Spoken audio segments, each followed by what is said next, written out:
Hello everyone, जो registered dietitian Aziza is back again and आज हम डिस्कस करने वाले एक ऐसे डिजीज़ के बारे में जो कि बहुत कॉमन है, हर घर पे लोगों को अभी बहुत ज़्यादा हो रहा है, which is high blood pressure, hypertension.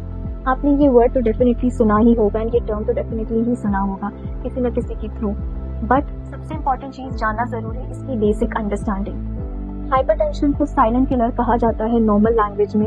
ये क्यों कहा जाता है? बिकॉज एट अर्ली स्टेजेस इसके सिम्टम्स को समझना और जानना बहुत मुश्किल होता है, ड्यू टू विच लोग अक्सर नहीं समझ पाते कि उनको हाई ब्लड प्रेशर की इशू है।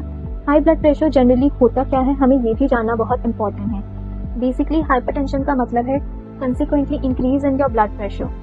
दिस हैपेंस व्हेन जब आपका हार्ट ब्लड पंप करता है through the arteries to provide oxygen and nutrient to your body. तो इसमें क्या होता है, जब हमारे इसी आर्टरीज में बहुत ज़्यादा फैट का डिपोजिशन हो जाता है, जैसे कि जब आप ब्लड टेस्ट कराते हैं एंड यू सी कि कोलेस्ट्रॉल का लेवल बहुत ज़्यादा हाई हुआ है या ट्राइग्लिसराइड लेवल का बहुत ज़्यादा हाई आया है, एचडीएल लेवल जो कि गुड कोलेस्ट्रॉल है वो बहुत कम है, बट एलडीएल लेवल जो बैड कोलेस्ट्रॉल है वो बहुत ज़्यादा है। तो ये सारे जो फैट है हमारे आर्टरीज में स्लोली एंड ग्रेजुअली डिपॉजिट होते चले जाते हैं, due to which our heart has to put extra effort and extra pressure to pump the blood. तो जिसकी वजह से हाई ब्लड प्रेशर की इश्यूज आने चालू हो जाते हैं। बट इसका रीज़न क्या है? What is the major cause behind hypertension? So lifestyle factor is very important and crucial aspect जिसकी वजह से हाइपरटेंशन की इशू होती है, amongst which diet is number one।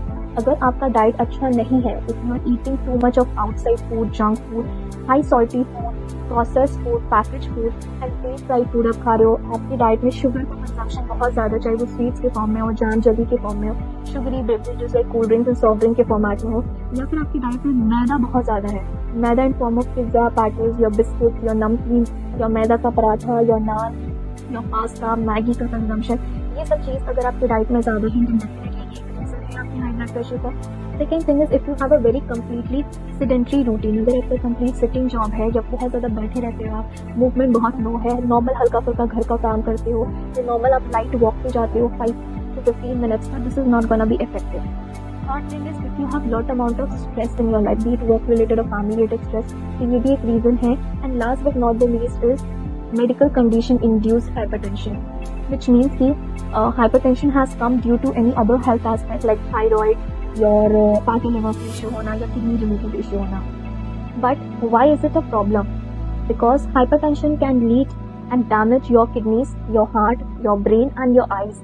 And to certain extent hypertension की वजह से आपको heart strokes and heart attacks भी आ सकता है, serious health issues and mental health issues भी definitely आ सकता है। बट हमें पता कैसे चलेगा कि हमें हाइपरटेंशन है? इसे जानने के लिए आपको रेगुलर अपना ब्लड प्रेशर चेक कराते रहना होगा after every consecutive 1 month and even after every 3 to 6 month आपको हमेशा अपनी लिपिड प्रोफाइल का टेस्ट जो है कराना बहुत ज़रूरी है, to check your levels of cholesterol, triglyceride and your LDL and HDL level. Okay, and if you see इनमें से कोई भी आपकी रिपोर्ट्स में जो है एलिवेटेड लेवल्स ऑफ कोलेस्ट्रॉल या ऐसा कुछ आया है, then you should not panic and rather you should seek help from professional doctors and dietitians so that they can guide you to help and maintain and manage your symptoms.